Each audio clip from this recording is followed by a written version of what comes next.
Dans le deuxième chapitre de ce cours, nous allons traiter des concepts et des notions de base de la thermodynamique. Nous allons commencer d'abord par un rappel des notions de travail mécanique et de chaleur. Alors, c'est quoi un travail mécanique ou une énergie mécanique? Par définition, une énergie signifie capacité de travail.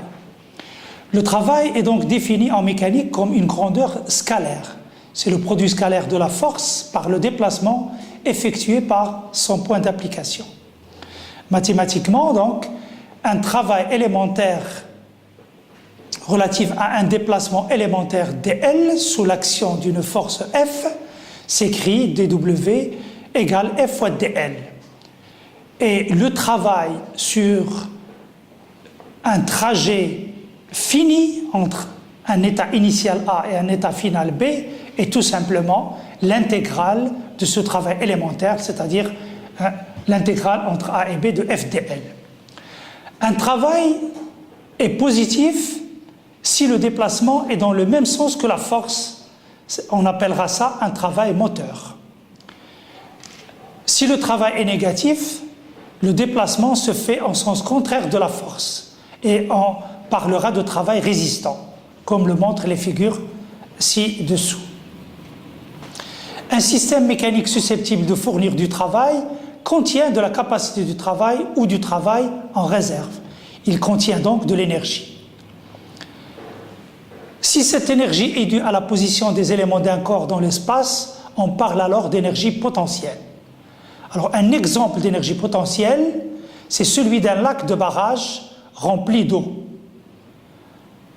Sur la photo, on voit donc un lac de barrage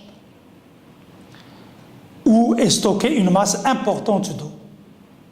Si H est la hauteur de chute et M fois G, c'est le poids de la quantité d'eau tombante, l'énergie potentielle se calcule facilement et elle est donnée par la relation W égale mg fois la hauteur, c'est-à-dire le poids fois la hauteur de chute. La première image représente la grande quantité d'eau que peut retenir un barrage.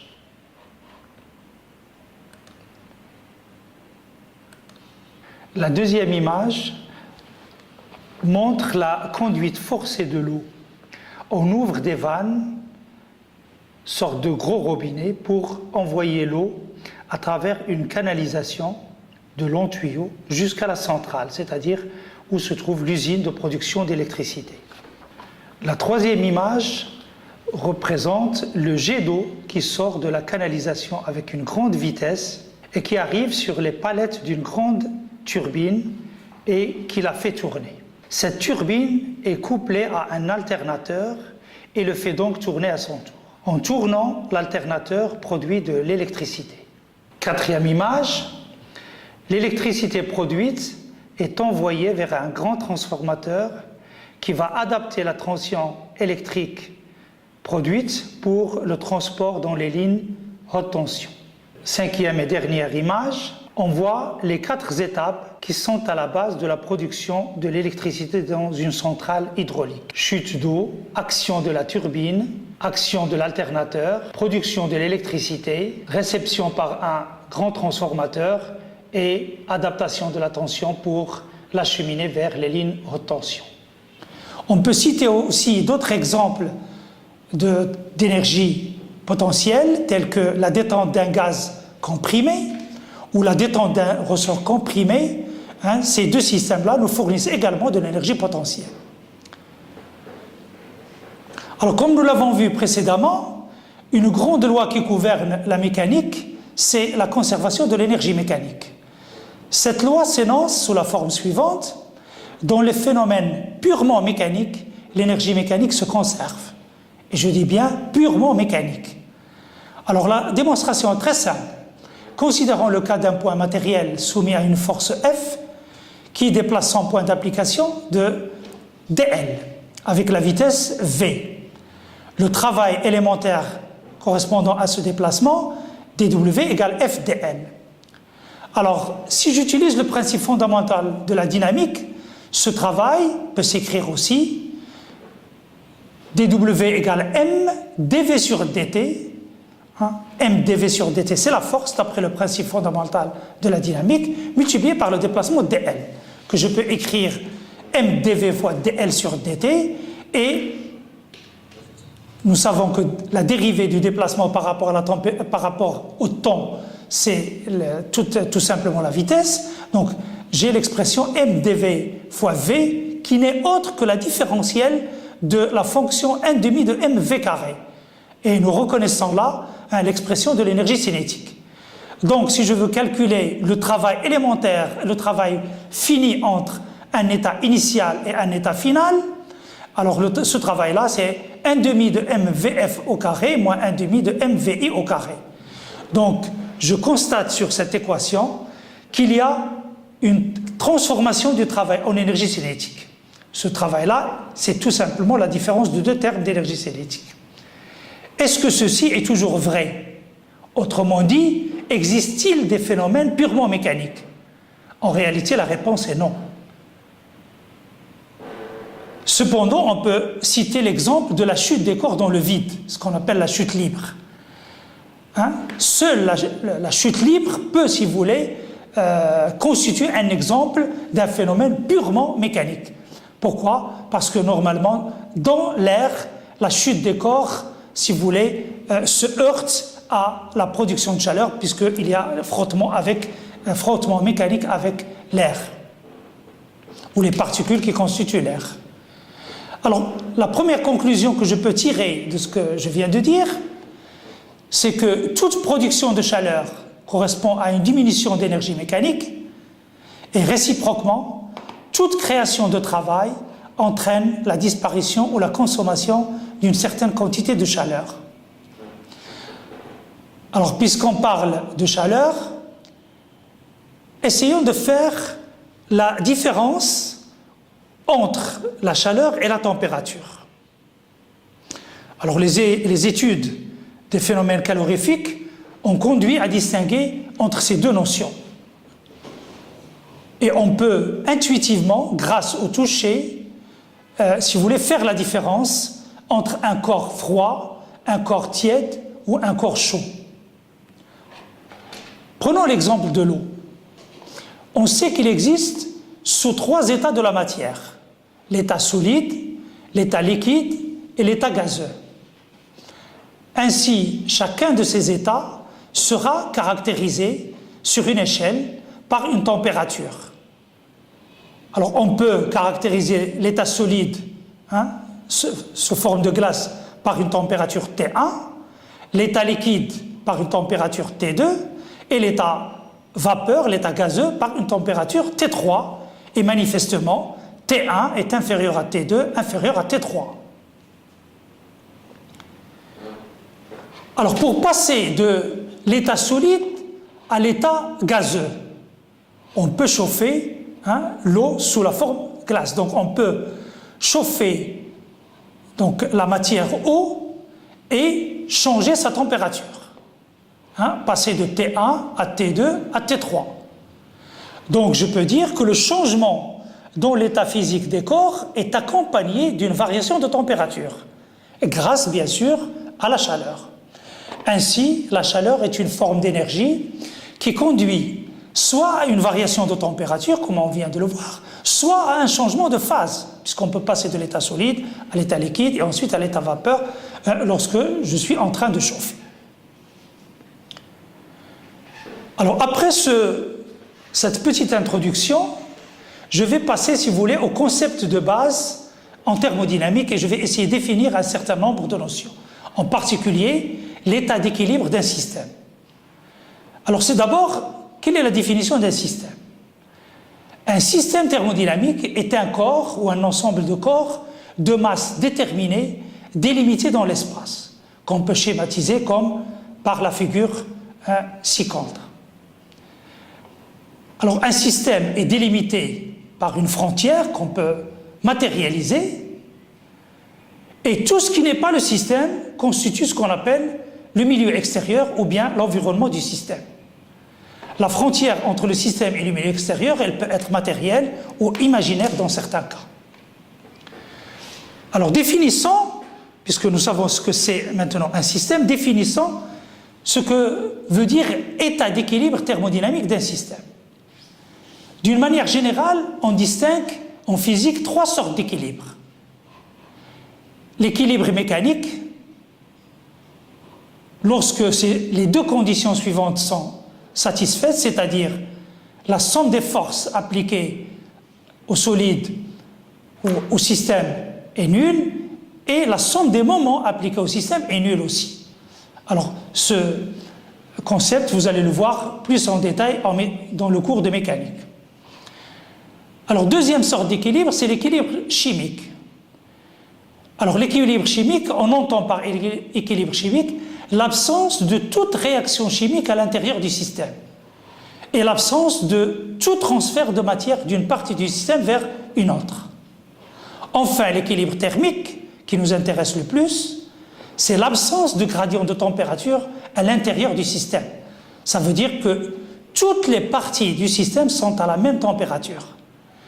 En plus de ça, il faut que la température du système soit la même que celle du milieu extérieur.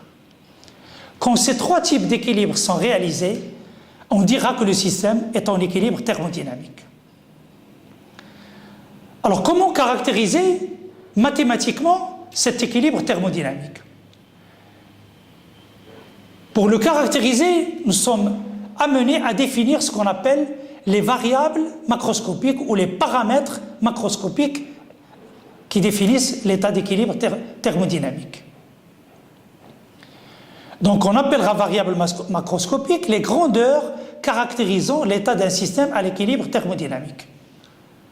Exemple, si je considère comme système un fluide de masse et de nature donnée, son état d'équilibre sera caractérisé par 3 variables macroscopiques qui sont sa pression P, son volume V et sa température T.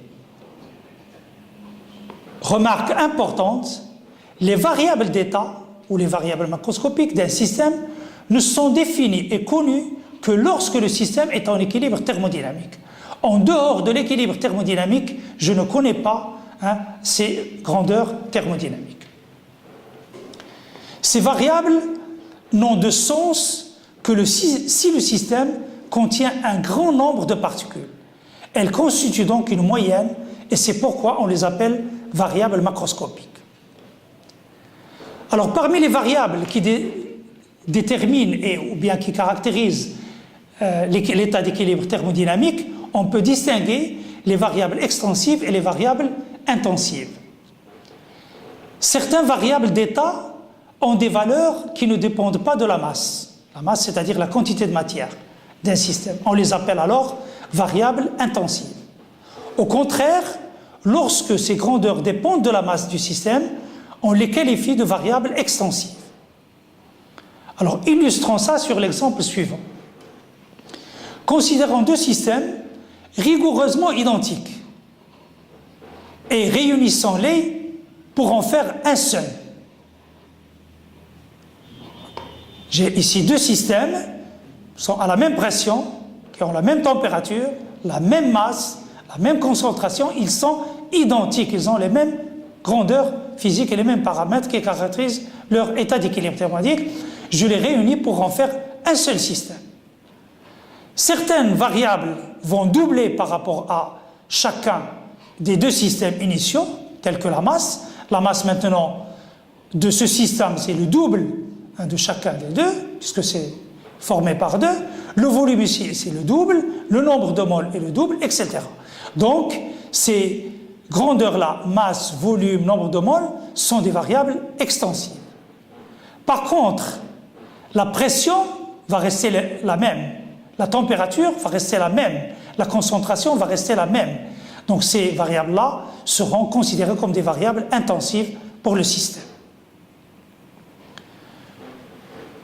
Alors l'état d'équilibre thermodynamique sera caractérisé, une fois que je connais les variables macroscopiques, par une relation entre ces variables macroscopiques qu'on va appeler équation d'état ou fonction d'état, qui va caractériser donc l'équilibre thermodynamique. Dans le cas d'un fluide de masse et de nature donnée, il existe une relation donc entre les grandeurs macroscopiques pression, volume et température, qu'on va noter mathématiquement. Pour l'instant, c'est une relation mathématique, une fonction entre P, V et de T. C'est une équation égale à 0. C'est ce qu'on appelle la fonction d'état du système. Une équation d'état est une fonction dont les paramètres sont des variables d'état. Alors pour fixer les idées, nous allons étudier un cas très important en thermodynamique, un modèle important, ce qu'on appelle le modèle du gaz parfait. Alors comme il s'agit d'un modèle physique, il est basé sur un certain nombre d'hypothèses. Ils sont en nombre de 3. Première hypothèse dit que les particules qui constituent le gaz, que ce soit des molécules, des atomes ou des ions, sont des particules ponctuelles, c'est-à-dire n'ont pas de volume propre. Deuxième hypothèse, on néglige toute interaction entre les particules du gaz, du système.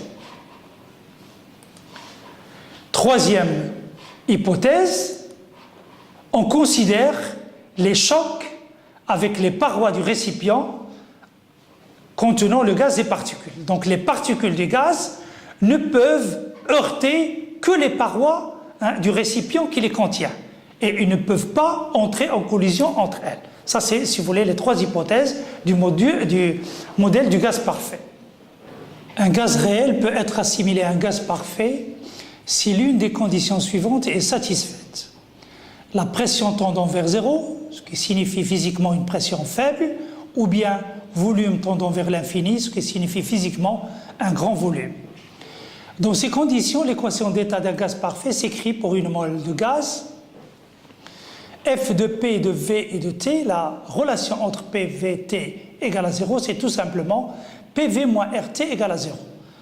Ce qui est équivalent à écrire PV égale RT, comme on a l'habitude de l'écrire souvent en thermodynamique. Avec R, c'est la constante des gaz parfaits qui vaut 8,32 joules par K par mol. Si je considère N mol d'un gaz parfait, l'équation d'état s'écrit PV égale NRT. Si grand M est la masse molaire du gaz et petit m la masse du gaz, on sait que m égale n fois petit m égale n fois grand M, et l'équation d'état s'écrit pour le n mol, PV égale petit m sur grand M multiplié par R fois T. Alors nous avons vu donc un modèle, si vous voulez, très simple, ce qu'on appelle le modèle du gaz parfait, sur lequel nous avons donc vu une équation d'état explicite, très simple, qu'on va utiliser souvent dans les exercices d'application de ce cours. Pour illustrer le modèle des gaz parfaits, j'ai choisi pour vous l'animation suivante que j'ai tirée du net. Nous avons une seringue munie de son piston. Le corps de la seringue constitue ce qu'on appelle un cylindre, communément, si vous voulez, en thermodynamique. Le tout est relié à un manomètre, et vous remarquez bien que le manomètre présente une aiguille qui indique la pression du gaz contenu dans la seringue. Alors vous remarquez que nous avons un gaz constitué de 2 particules, uniquement 2 particules, c'est le modèle qui le choisit, des particules bleues et des particules rouges. Remarquez que lorsque je vais comprimer le gaz, c'est-à-dire je vais réduire le volume, l'aiguille se déplace vers les hautes pressions, c'est-à-dire la pression du gaz augmente. L'interaction entre les particules augmente. Au contraire, si j'augmente le volume, alors l'aiguille qui indique la pression du gaz se déplace vers les basses températures, ça veut dire vers les basses pressions, c'est-à-dire que la pression du gaz baisse. Remarquez que lorsque le volume est très grand, l'interaction entre les particules est pratiquement absente. Seul le choc des particules avec les parois existe. Alors ce sont les conditions-là du modèle d'un gaz parfait. Lorsqu'un gaz réel est étudié dans ces conditions-là, c'est-à-dire un grand volume et une pression faible, nous approchons les conditions d'un gaz parfait et nous pouvons le traiter par l'équation d'état d'un gaz parfait. Une particule peut bouger sans interagir avec aucune des autres particules. Le seul choc qu'elle a, c'est avec les parois du cylindre. Maintenant, on va parler des variables nécessaires à définir un état d'équilibre.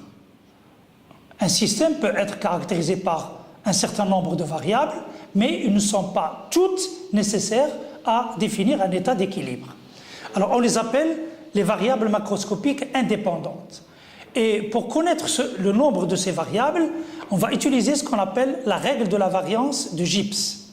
Cette règle s'écrit nu égale c plus 2 moins phi, nu étant le nombre de variables indépendantes, c le nombre de constituants du système, et phi c'est le nombre de phases ou états du système qui peut être solide, liquide ou vapeur.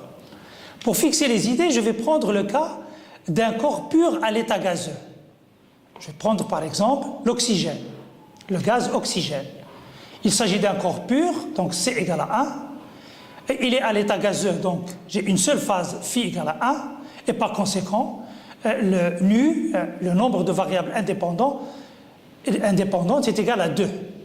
Donc, pour définir l'état d'équilibre d'un tel système, c'est-à-dire un corps pur à l'état gazeux, nous n'avons besoin que de 2 variables d'état, soit P et V, soit P et T, soit V et T.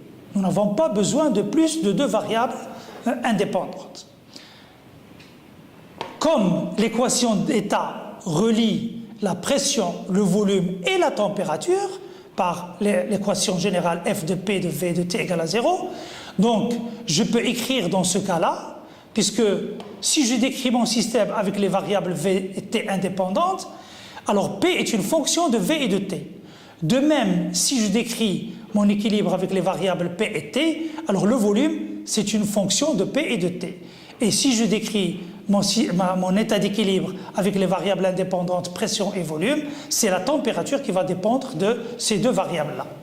Sur le plan pratique, on peut, si vous voulez, s'intéresser uniquement à la variation d'une variable avec l'autre en fixant la 3e. Dans les laboratoires, par exemple, on étudie par exemple la pression en fonction du volume à température constante.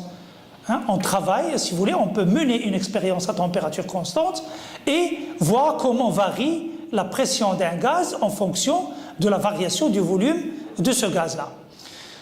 Alors c'est ce qu'on appelle une représentation plane. À ce moment-là, j'ai seulement une variable en fonction d'une autre, c'est-à-dire y fonction de x, c'est-à-dire une représentation plane, comme nous l'avions vu, si vous voulez, au niveau du préambule mathématique. Alors prenons le cas du gaz parfait maintenant. L'équation d'état F de P de V de T égale à 0, elle est traduite par une équation concrète qui est égale PV égale nRT. Si je fixe la température, par exemple, et je vais travailler à une température T égale à T1. Donc, d'après mon équation d'état, P c'est égal à nRT1 sur V. N est une constante, R est une constante et T1 est une constante. Donc, le produit nRT1 est une constante que j'appelle alpha 1. Donc, ma pression s'écrit tout simplement alpha 1 sur V. Si je change de température et je refais la même chose, c'est-à-dire je mène une autre expérience avec une température T2 différente de T1, j'aurai une pression égale à alpha 2 sur V. Si je fais de même avec une température T3 différente de T2 et T1, P ce sera alpha 3 sur V3. Et on peut constater que dans chaque cas, la pression varie comme 1 sur V. Ce genre de fonction est représenté par des courbes qu'on appelle une hyperbole. Dans le plan PV, si je trace, si vous voulez, ces courbes-là dans un diagramme PV, je vais avoir des hyperboles à des températures différentes, comme le montre la figure ci-contre, et j'obtiens donc ce qu'on appelle un réseau d'isothermes. Un réseau d'isothermes, c'est-à-dire des différentes hyperboles, chacune a une température bien déterminée.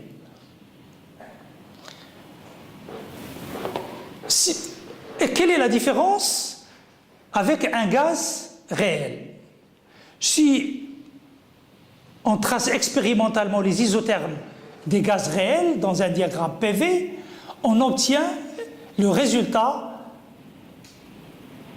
que vous voyez sur la figure ci-contre. Les allures de ces isothermes sont très différentes de celles du gaz parfait. Alors ces isothermes présentent ce qu'on appelle une température critique.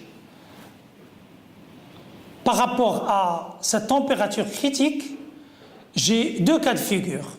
Quand je suis en dessous de la température critique, les isothermes présentent un palier. Et quand je suis au-dessus de la température critique, les isothermes sont des hyperpoles qui ressemblent au résultat du modèle du gaz parfait. Alors si je peux me permettre de faire un petit commentaire, si vous voulez, sur les isothermes en dessous de la température critique, alors je vais dire que lorsque je vais réduire le volume, lorsque je vais réduire le volume, ben la pression augmente. La pression du gaz augmente jusqu'à un point que j'appelle VG, pour lequel le gaz commence à se liquéfier. Et donc j'ai en même temps présence du gaz et du liquide. Et puisque j'ai deux phases qui coexistent en même temps, je vais rester sur un palier, c'est-à-dire la pression va rester constante, ne changera pas, tant qu'il y a coexistence du liquide et du gaz.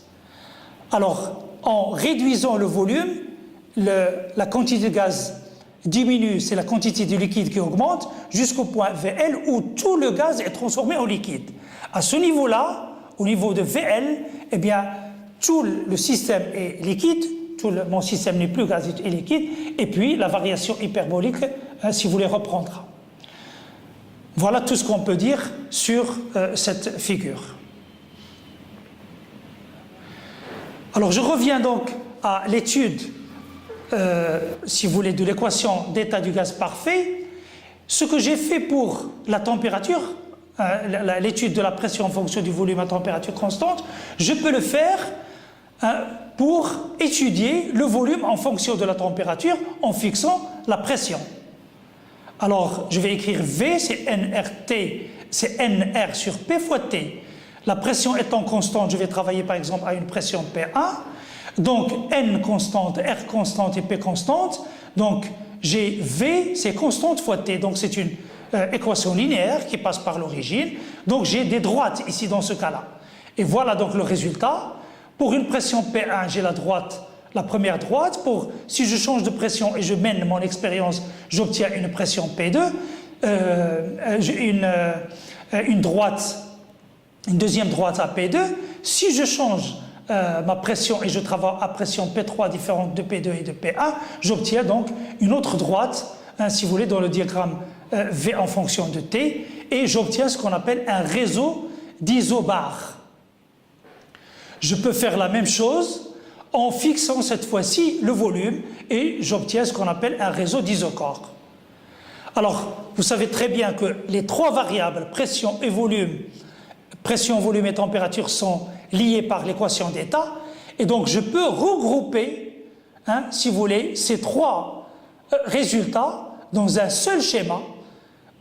Pression en fonction de la température et du volume. Voilà, les isobars sont en vert, les isothermes sont en rouge, les isochores sont en bleu. Et donc ici, vous obtenez, si vous voulez, à trois dimensions, vous obtenez une surface. C'est ce qu'on appelle la surface caractéristique du système.